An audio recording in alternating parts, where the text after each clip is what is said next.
Hello, and welcome to Around the Political World with John Rothman. I am your host, John Rothman. If you're a fan of the show, make sure to hit the follow button on the top right of Apple Podcasts, Spotify, or wherever you are listening at this very moment. When you hit follow, leave a review or share an episode with a friend.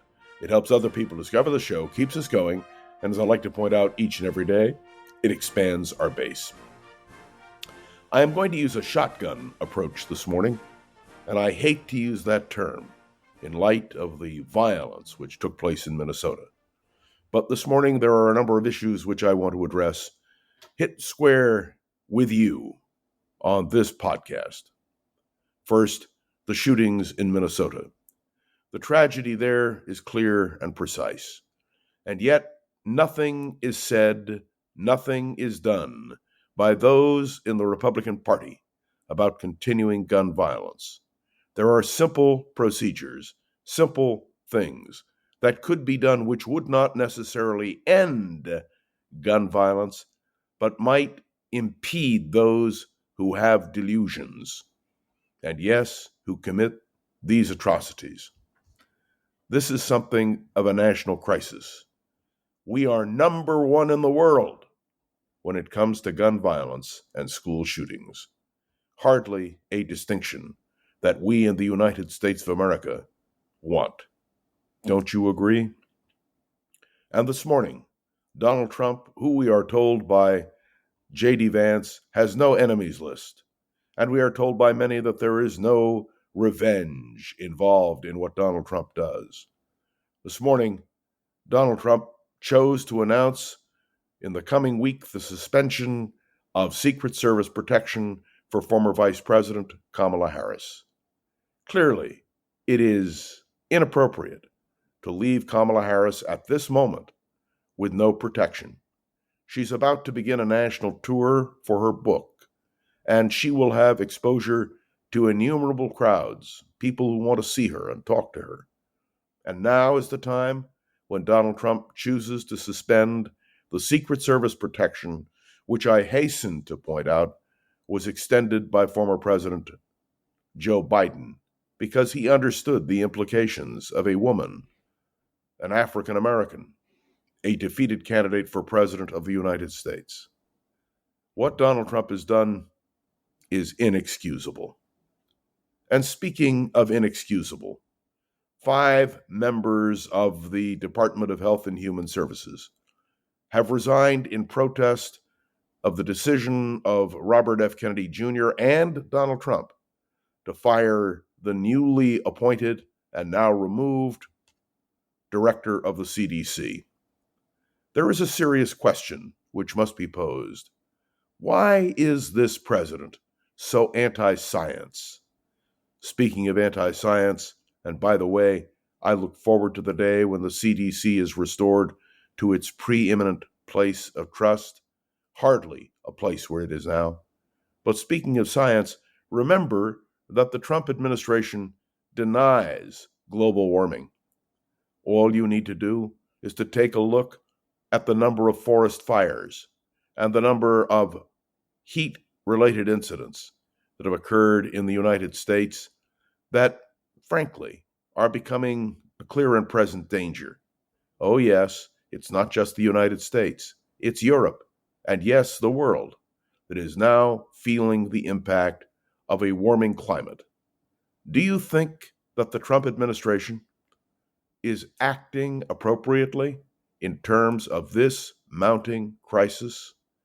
I say this with a sincere sense that if the Trump administration continues on its path, by the time the Democrats take control, theoretically, in 4 years, well, a lot of damage will be done.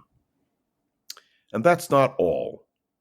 We have in the Trump administration now a threat to put federal troops into cities across America, including Chicago, San Francisco, Oakland, and, of course, the federal troops have already been in Washington, D.C., and in Los Angeles. I want to point out that when there was an insurrection in this country, an attempt to obstruct the election of 2020, that it was Donald Trump who on that fateful day in 2021 did not dispatch the National Guard to Washington, D.C., when there was an insurrection taking place in our nation's capital.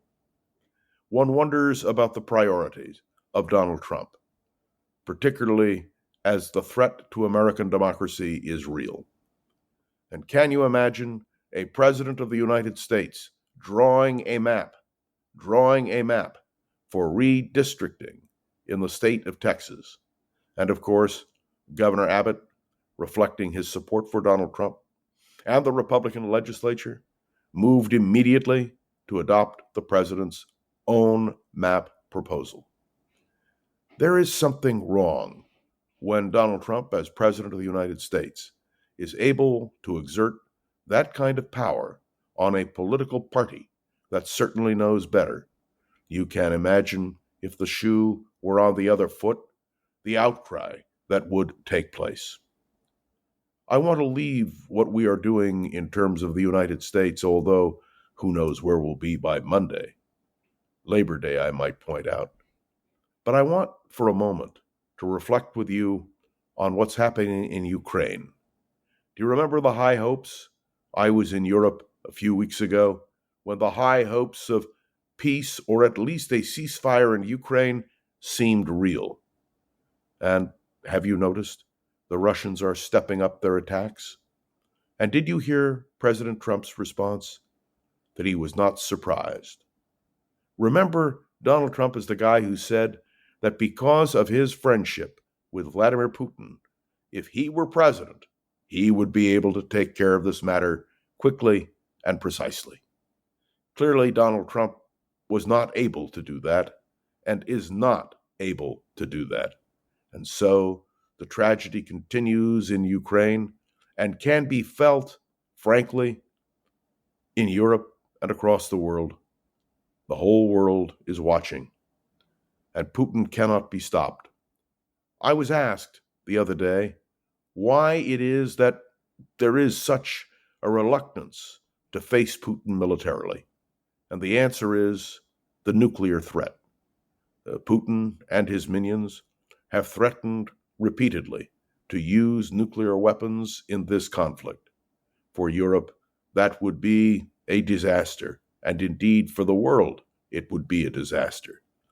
And so, if there were no nuclear weapons, I believe the situation would have been profoundly different. I believe the world would have stepped up to help Ukraine. But because of the nuclear threat, that bomb hanging over Europe, well, there's little we can do. And Vladimir Putin knows it. A former KGB chief, he understands completely, fully, without any doubt, that with that nuclear threat hanging, the world will do nothing. Now, I will confess that what I am suggesting to you this morning in dealing with a multiple range of issues is not particularly inspiring confidence that the system is working. But I do believe that by exposing what is happening and by repeatedly pointing out what the Trump administration is doing, and yes, what it's not doing, that maybe, just maybe, some semblance of order will be restored to the American people. I realize that it is frustrating. And let me assure you, I feel that frustration every single day. So this was simply an approach this morning as we enter a holiday weekend to highlight some of the issues that we face. And let me tell you, we will continue to speak out, and with your help, we will continue to spread the word. Have a great Labor Day weekend. I am John Rothman, tuning in with you to another episode of Around the Political World with John Rothman. Make sure to follow along and let me know your thoughts on the show by leaving a review on Apple Podcasts and sharing an episode with a friend or colleague so we can continue to grow and expand, which is, of course, our goal. You can interact with me on Facebook, LinkedIn, and of course by directly emailing me.